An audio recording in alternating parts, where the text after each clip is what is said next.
Assalamualaikum dan salam sejahtera. Hari Khamis 16 September 2021. Video kali ini saya akan menceritakan tentang PVM H4, di mana PVM ini sesuai digunakan untuk semua newbie. Bersama saya Fahmi Riza. Bagi yang belum subscribe lagi channel Road to FTT ini, sila tekan button subscribe di sebelah tu. Ada sekali button loceng tu, tekan sekali button loceng tu supaya korang semua tidak ketinggalan setiap video yang kami akan updatekan nanti.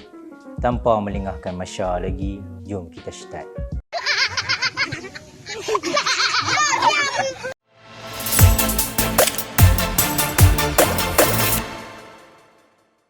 Okey. Pertama sekali, apa itu PVM? PVM ialah, erti kata lain dia ialah trading plan yang lengkap.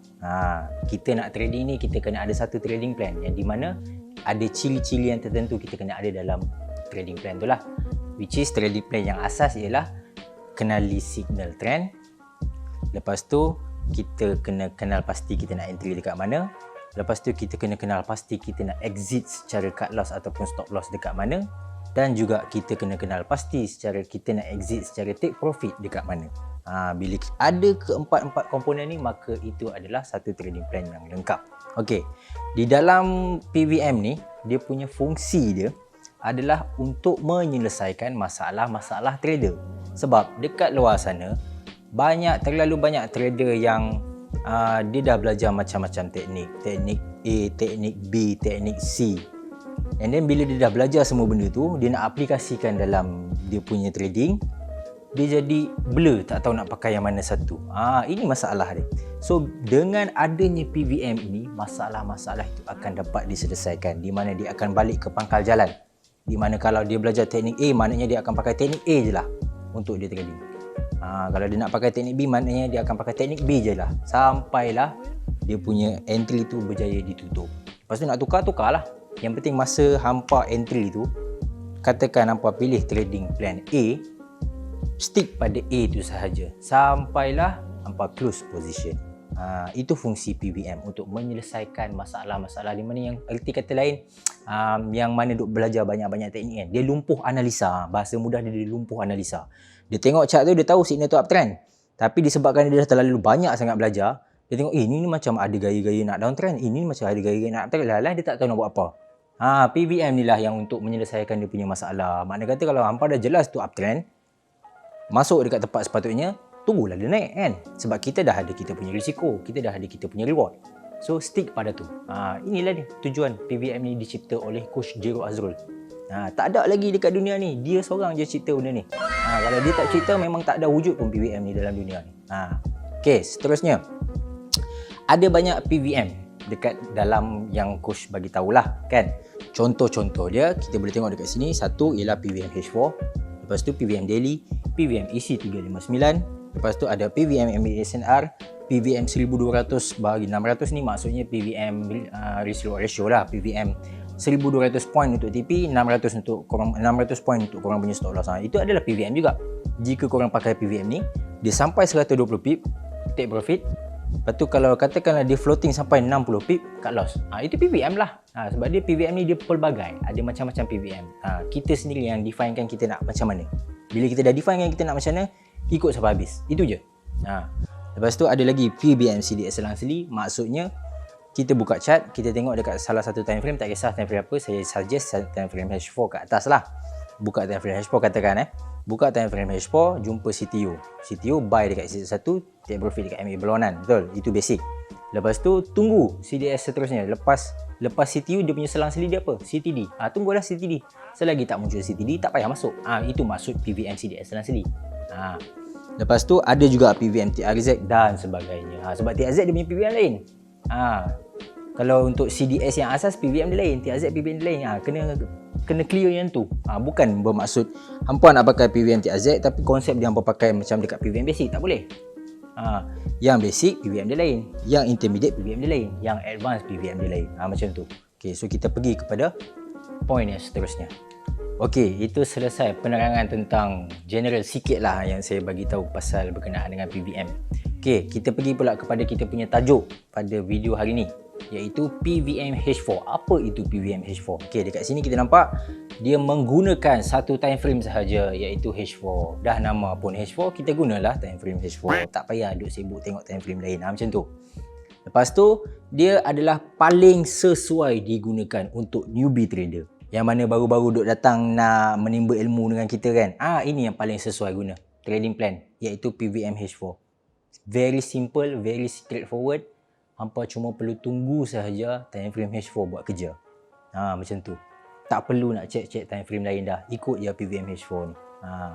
Seterusnya apa? Seterusnya PVMH4 ni dia mesti mengandungi satu SETS, barulah dinamakan PVMH4 tu lengkap. Jika dia tak ada SETS ni, maknanya PVMH4 tu tak lengkap lah. Okey, apa dia SETS ni? Okey, S bermaksud signal, E bermaksud entry, T bermaksud take profit dan S yang terakhir bermaksud stop loss. Ada keempat-empat ni baru lengkap kita panggil dia sebagai PVMH4.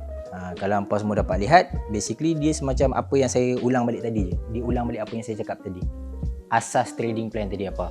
Kita mesti jelas trend tu ke mana, iaitu signal trend lah, sama ada atas ataupun turun kan. Lepas tu kita mesti jelas dekat mana kita nak entry. Lepas kita dah tahu signal tu, lepas tu kita kena jelas dekat mana kita nak take profit. Lepas tu kita kena jelas dekat mana kita nak exit secara cut loss ataupun stop loss, henti rugi. Begitu. Ada empat ni cukuplah trading plan kita kan. Macam ni lah. Ada empat ni cukuplah PVMH4. Tak ada empat ni, kita tak namakan dia sebagai PVMH4. Okey, kita pergi kepada S. Apa yang dimaksudkan dengan signal? Okey. Signal dia bermaksud terbentuk satu signal trend. Yang ini saya ceritakan yang asas, yang paling asas, iaitu candlestick trend dan juga candlestick continuation. Signal trend ni ada macam-macam. Dekat dalam BB Master ni ada macam-macam signal trend, tapi kita ambil yang paling asas, yang paling senang untuk difaham, iaitu candlestick trend dan juga candlestick continuation. Dua ni kan CDS kan, dia adalah signal trend. Okey. Lepas tu, untuk kenal pasti signal trend semasa, wajib untuk kita melihat dari kanan ke kiri. Dan kita kena cari yang paling semasa. Apa yang dimaksudkan dengan dari kanan ke kiri ni? Maksudnya kita buka kita punya MT4, tak kisah apa-apa pair. Benda pertama yang kita kena buat, kita buka H4, kita tengok daripada kanan ke kiri. Cari CDS paling semasa, iaitu sama ada CT ataupun CC. Cari yang paling semasa. Nampak macam blur-blur kan? Okey, kita pergi kepada gambar rajah. Sebab saya terangkan secara teori memang blur-blur. Kita tunjuk dia punya gambar rajah. Kita buat praktikal sikit. Okey, macam ni. Ini gambar rajah. Ini time frame H4 So dekat sini apa dia cakap?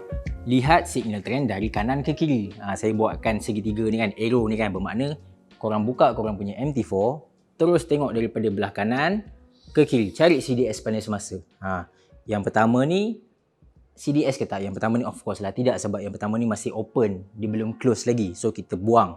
Yang kedua ni kita tengok dia punya ni, adakah dia menepati ciri-ciri CDS? Tidak kan? Okey, tidak, kita pergi pula kepada sebelah dia. Sebelah ni pun tidak. Okey, kita pergi kepada yang keempat ni. Okey, yang keempat ni kita tengok dia candlestick bear, close price dia melepasi MA pink dan juga middle band. Itu adalah CTD.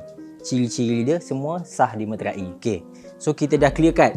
Ini adalah signal trend. Itu saja untuk kenal pasti signal trend ni, tengok daripada kanan ke kiri. Cari CDS paling semasa.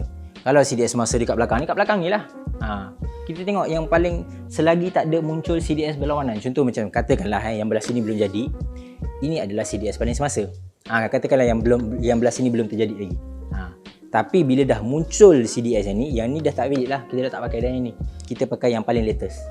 Barulah kita tentukan kita nak masuk position sama ada buy ataupun sell. Kena tengok CDS paling semasa untuk kita kenal pasti arah pasaran. Okey. Itu sahaja berkenaan dengan signal. Kita pergi pula kepada point yang seterusnya, iaitu E. E ialah entry. Okey, entry yang asas dilakukan di SEZ1, iaitu MA berlawanan. MA pink untuk kita masuk buy, MA purple untuk kita masuk sell. Macam tu je, kita ambil entry yang paling asas. SEZ ada 5 kan? Ada MA berlawanan, ada mid BB, ada luar BB, ada black line, ada grey line. Itu semua nak entry terpulang kepada korang, sebab trading is personal. Tapi yang saya bagi tahu ni, kita ambil yang paling asas. Iaitu SEZ1 lah. Okey. SEZ bermaksud entry zone. Zone bermakna terserah kita nak entry di mana-mana price, asalkan open price tersebut berada di dalam kawasan zone tersebut. Kan MA10 dengan MA5 ada antaranya yang ada gap kan. Okey, bila open price sampai dekat MA5 nak entry boleh, tak ada masalah. Bila dia ada dalam kawasan MA5 dan MA10 nak entry pun boleh, tak ada masalah. Nak entry dekat MA10 pun boleh, tak ada masalah. Asalkan dia berada di dalam zone. Yang SCZ lain tu pun terpulang lah. Yang ni saya cerita untuk yang paling asas saja. Okey. So kita pergi kepada gambar rajah. Okey. Gambar yang tadi cuma saya tambah saja. Okey, CDS masa ialah CTD. Entry di SEZ1. Dekat sini apa nampak ada banyak SEZ kan? Ada SEZ4, SEZ5. Nak entry tak ada masalah. Tapi saya tunjuk yang asas sahaja iaitu SEZ1. Yang ni nak entry pun boleh, yang ni nak entry pun boleh, yang ni nak entry pun boleh. Asalkan dia berada di dalam zone. Macam tu. Okey. So itu sahaja berkenaan dengan entry. So kita dah jelas kita punya trading plan, kita dah go through dua. Iaitu signal, kita dah kenal pasti arah pasaran, which is yang sekarang ni dia adalah downtrend lah. Dia punya signal trend kan sebab dia adalah CTD. Lepas tu kita dah clear cut, kita nak entry dekat MA Purple. So tunggulah open price ni sampai dekat MA Purple baru kita entry. Jangan dia tak sampai hampa terus entry. Memanglah nampak ni dia tak sampai tapi dia dah turun kan. Sebelah tu kita tak tahu apa berlaku. So kita tunggu je dia masuk dalam kawasan ni baru kita entry. Okay, so kita akan pergi kepada point yang seterusnya iaitu T. Okay, T ialah take profit. Okay, take profit terdekat mesti diambil sekiranya open price menyentuh MA berlawanan. Okay, jelas Lepas tu setelah selesai take profit, tunggu SETS seterusnya untuk entry yang baru. Lepas tu ini adalah bertujuan untuk pengawalan risiko dan juga emosi. Okay, take profit ni bila kita dah entry dekat SEZ1, which is tadi gambar rajah tadi, kita tunjuk gambar rajah lah. Okay, kita terus pergi kepada gambar rajah. Okay, gambar rajah yang sama. Okay, kita dah entry dekat sini SEZ1 kan, katakanlah open price dah sampai sini. Lepas tu price turun sampai dekat kawasan MA pink ni, terus take profit. Dia sentuh je, tak kisahlah garis ni ke, garis ni ke ataupun dalam kawasan ni je, terus take profit. Lepas tu apa kita kena buat? Tunggu signal trend yang baru, baru kita execute balik PVM H4. Sebab satu signal trend ni kawan dia adalah satu entry, satu take profit dan juga lagi satu kita punya point yang terakhir, nanti saya cerita. Okay, so bila dia dah sampai take profit ni, terus dah sampai take profit, dah sampai MA berlawanan ni, terus take profit, tutup, santai, tunggu pula next signal trend yang terbaru. Kalau ada rezeki dia buat lagi satu signal trend yang terbaru, okey, tunggu pula tempat entry macam tu. Okay, so kita dah jelas mana kita nak take profit. Kita pergi kepada point yang terakhir iaitu S, stop loss. Yang ni paling penting. Walaupun saya cerita ni yang paling last, tapi yang ni paling penting. Bukan take profit tadi. Sebab take profit tadi very simple. Yang ni paling penting. Okay, apa maksud stop loss? Berlaku sekiranya muncul satu candlestick continuation berlawanan disokong oleh luar Bollinger Band condong. Seterusnya, sekiranya price sentuh kita punya stop loss, tunggu sets yang baru untuk kita entry. Ini bertujuan untuk pengawalan risiko dan juga emosi. Okey, maksudnya dekat sini, jika hampa entry, kita tunjuk gambar rajah lah terus. Okey, dekat gambar rajah ni, abaikan yang belah-belah sini, ini sekadar contoh. Okey, dekat sini fokuskan dekat zone yang saya markingkan ni. Ini satu candlestick continuation uptrend. Bermakna kita kena masuk position buy dekat SZ1 lah, which is MA pink ni. Okey, kita dah masuk buy dekat sini. Masa price ni turun sampai sini, kita dah masuk buy satu. Okey, lepas tu bila kita dah masuk buy, kita dah tengah duk layan floating kan. Tiba-tiba candlestick ni close, terus jadi CCD.